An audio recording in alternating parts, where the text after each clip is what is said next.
Ressignificando a Vida, com Rogério Quelucci. Olá, pessoal. Sejam bem-vindos para mais uma coluna Ressignificando a Vida. Hoje nós vamos conversar sobre o poder das palavras. A capacidade que nós temos, tanto de construir quanto de destruir com as nossas palavras.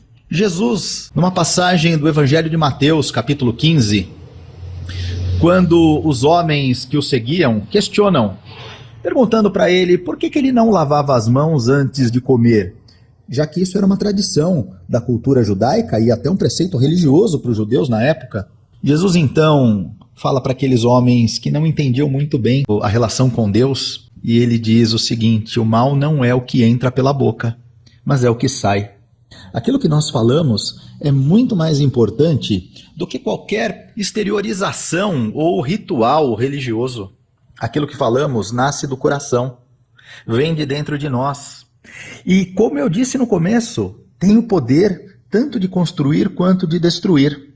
Há uma história que talvez retrate muito bem o quão delicado e o quanto nós temos que nos importar com as nossas palavras. Essa história conta que certa vez um jovem procurou um mestre, porque não entendia por que tanto aquele mestre falava que era importante cuidar das palavras, porque era tão importante ficar vigiando e tendo zelo com aquilo que falávamos para os outros, sobre os outros e até mesmo sobre nós. O mestre então, a fim de mostrar uma prática para o jovem, fala para ele: me acompanhe, pegue um travesseiro e me acompanhe.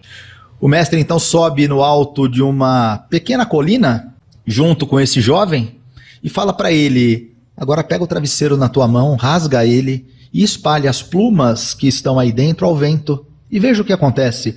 O jovem faz, rasga, abana e as plumas saem e começam a ser carregadas pelo vento. E ele percebe que quanto mais venta, mais as plumas vão longe. O mestre diz então para ele: agora tenta recolher cada uma das plumas e guardar de volta no travesseiro. O jovem diz: mas é impossível.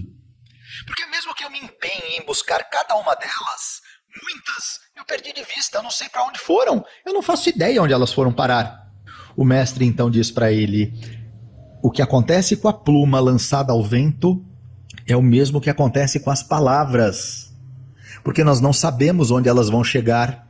Depois de ditas, nós não temos como recolhê-las para dentro da boca, assim como você não tem como recolher para dentro do travesseiro a pluma jogada ao vento. Você não sabe se as palavras que você disse chegarão a bom lugar ou vão contaminar o solo, vão gerar alergia a alguém, vão fazer algum mal. Você não sabe.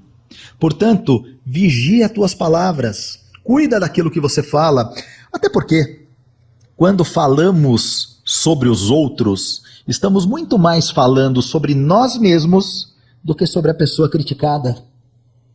Quando nós falamos mal de alguém, nós estamos mostrando muito mais o nosso caráter e a nossa personalidade do que propriamente dizendo quem é a pessoa a quem estamos nos referindo no comentário.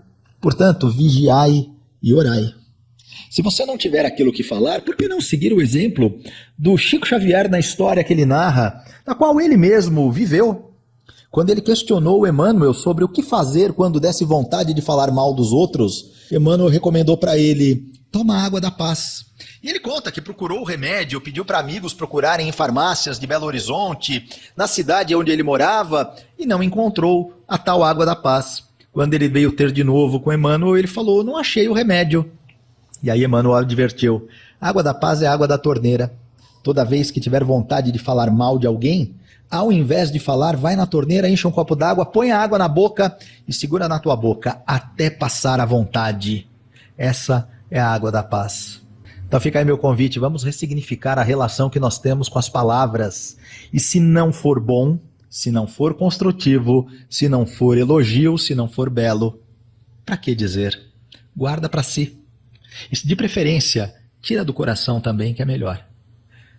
Até mais, gente. Até a próxima. Legal, é a participação, Rogério Quelucci.